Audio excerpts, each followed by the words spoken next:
BJP বিধায়করা বেরোয়নি, BJP বিধায়করা মুখ্যমন্ত্রীকে বুঝিয়ে দিয়েছে আজকে ভালো করে, ওনাকে বুঝিয়ে দিয়েছে যে ভারতীয় জনতা পার্টি কিভাবে চোখে চোখ রেখে লড়াইটা করতে হয় সেটা বুঝিয়ে দিয়েছে।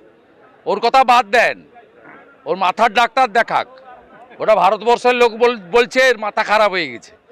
যে ভাষায় বক্তব্য রেখেছে প্রত্যেকে বলেছে, আর আমরা ওকে বুঝিয়ে দিয়েছি যে বাংলাদেশের মুসলমান আর রোহিঙ্গাদের বাঁচানোর জন্য এই বাংলা বাঙালির খেলা কেউ বিশ্বাস করছে না।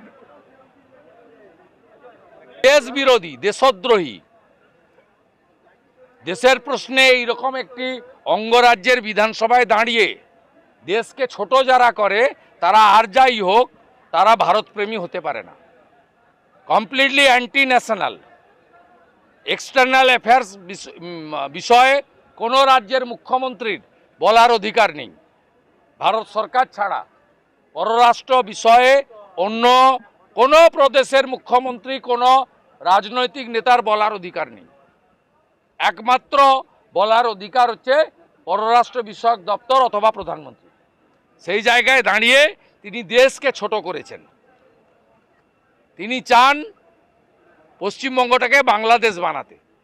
যেমন জামাতের হাতে ওটা চলে গেছে, এই রাজ্যটাও যাতে জামাতের হাতে চলে যায়, দুজন মিলে একসঙ্গে চালাবেন।